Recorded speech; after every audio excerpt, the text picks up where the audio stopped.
Good morning, everyone, and welcome back to Tactics Board. It wasn't the sort of result that anyone connected to Norwich City wanted at the weekend, but they've got an opportunity to put things right tomorrow night when they take on Preston North End at Carrow Road. You know the drill here on Tactics Board. First of all, I'm going to take you through the predicted 11 that I think Johannes Torp will choose for the game. Then we're going to come on to Preston, some of their strengths and weaknesses and how the game is likely to pan out tactically as a result. And then I'm going to come on to Emiliano Marcondes after a fitness blow around him in the pre-match press conference. But we're going to start with that predicted 11. So without further ado, here's the team I think Torp will pick for tomorrow night's game.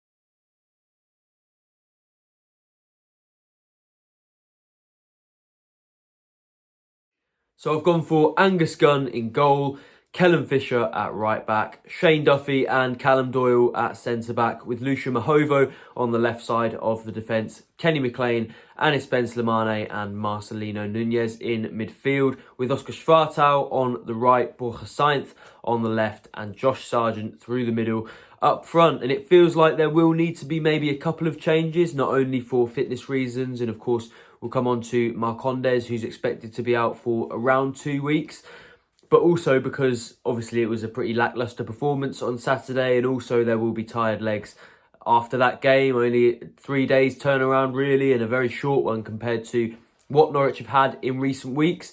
And when you consider the number of players who have been out with injury and are just coming back and maybe haven't had many minutes in recent weeks, it feels like there are players whose minutes need to be managed. But I think Torp will try to go strong from the start, and that's why I've gone with Anis Ben Slimane to replace the injured Marcondes. Of course, he came on for about half an hour for Marcelino Nunez on Saturday. Nunez just back from injury as well, and it made sense really to get both of those players game time. And to be honest, they did look quite rusty. They looked like they needed to get back up to shape and back up to speed.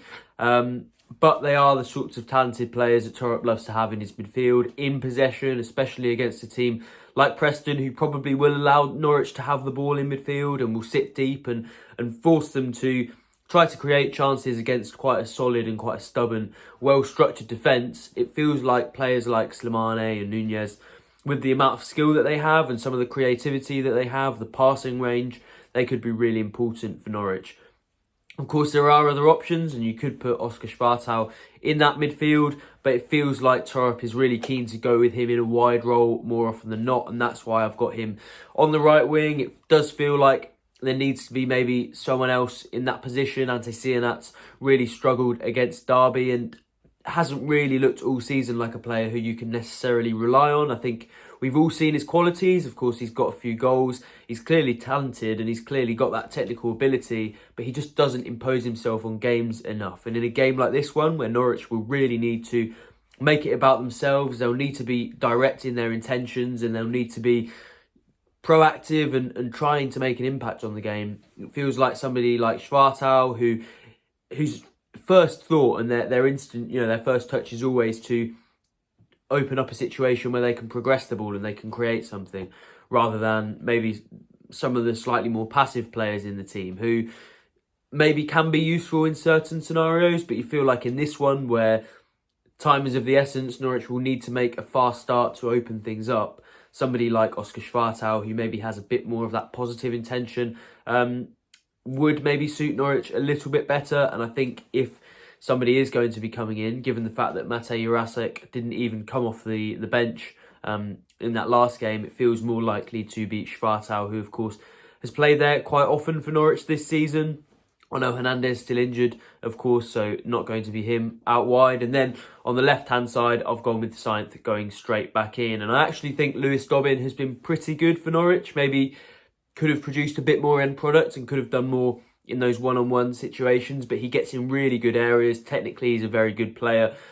He's got a lot of pace, a lot of athleticism to him, and he has got that directness and that intention to create something that I mentioned. But overall, I just think Sainz is a bit more of a quality player, and maybe this stretch outside the team will actually have done him some good. Of course, he's now got his partner in crime, Josh Sargent, who combined really well with him earlier on in the season. And although you could try to ease him back in, and I don't think we'll see a full 90 minutes from him either way, just the way that Torup spoke at his pre-match press conference, allied to the pure talent that he has, makes it really hard to see Sainz not coming straight back into the starting 11 for this one. But either way, it should be very interesting when the team use drops with so much squad depth now in the squad and some game time needing to be managed with a 3-game week. Now on to Preston, and I think the reverse fixture was actually the perfect example of the way they try to play. Of course, on that occasion, they took a 2-0 lead within 12 minutes. Norwich did have a few injury problems back in October last year, but they really were second best for the large majority of this contest. And Preston did what they usually try to do really, really well. They played balls into the channels. They got players in behind. They got those runners up front involved really well. And they caused a lot of problems for Norwich. And a lot of those came from the weak press from the away side on that occasion. They just gave them too much time really to play those balls in behind with high quality. And the important thing when you're counter pressing is to, as soon as you lose the ball, close down that space that they have to play the pass, because as soon as, obviously at that level, you've got players given 2 or 3 seconds even to find that pass, then they probably will. They've got time to pick out somebody with quality, and they'll get in behind players like Shane Duffy and Callum Doyle, who actually as centre-backs don't really have much pace and probably can be exposed in that sense if the forward line don't press well enough and don't close those balls down before they go forward. But the good news is that Torup was very pleased with the defensive structure against Derby, how well Norwich stopped counter-attacks, and I think that was true. So if they can carry that into this one while maybe improving some of the attacking elements,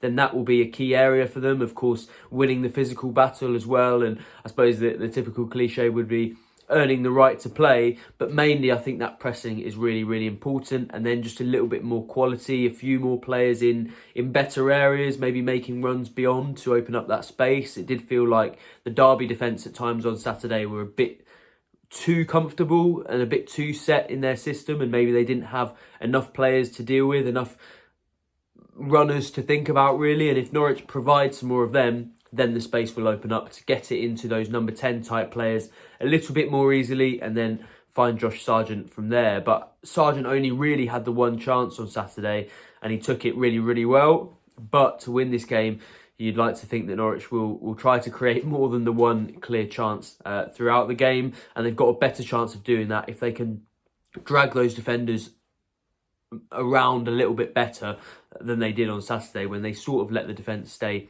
a little bit more static than maybe Norwich would have liked. But there are plenty of things tactically to work on from Saturday, some things they would have learned from the last time they played Preston, and it will be interesting to see how well they can apply that in a game that they will hope to win. I wanted to finish by talking about Emiliano Marcondes, because in a sea of injury problems over the last couple of months, he's one of the very few who have managed to avoid missing games, but now he's going to probably miss a couple or maybe even 3 or 4 with a hip injury that he's had, and one that he's been dealing with actually for the last few weeks, as Torup revealed at his pre-match press conference. And it does feel like he'll be a real big miss for Norwich, given how essential he's become since signing as a free agent back in October, just a couple of weeks before that draw with Preston the last time Norwich played them. And he will be a big miss, as I said, going into this game and going into the next few games. One of those is his positional sense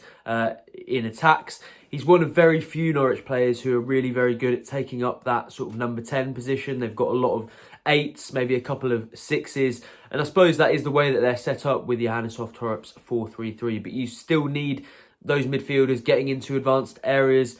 At times, you can't always rely on, a longer pass from Callum Doyle to get Josh Sargent in behind, or quality from the wide areas. A lot of the time, you want those players in and around the edge of the box, playing those through balls, spotting players to finish those chances. And Marcondes has actually done that for Sargent twice in the last couple of weeks. 2 really good left-footed passes that maybe people didn't really spot.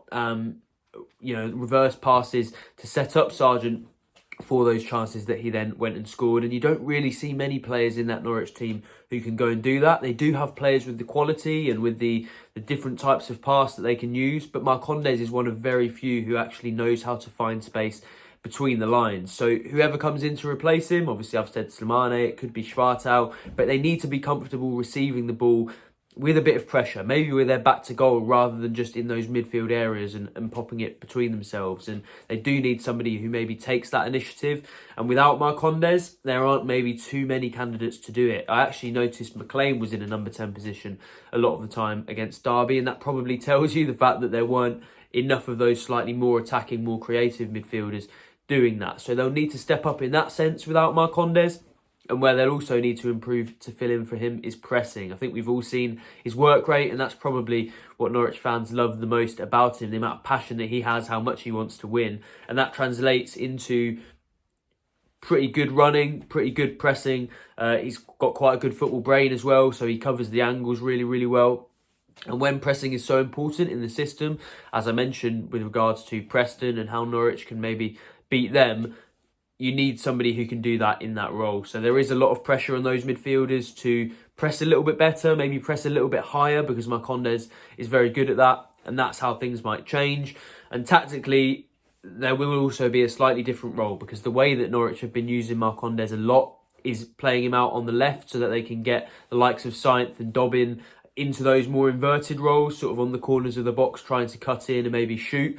Of course, that works even better with Sainz, with the number of goals he scored in that sense. And what Marcondes does is he occupies the fullback. He maybe makes the midfielder think about that, and all of a sudden, there's the space for that inverted left winger. So somebody else will need to do that role. I'm not sure.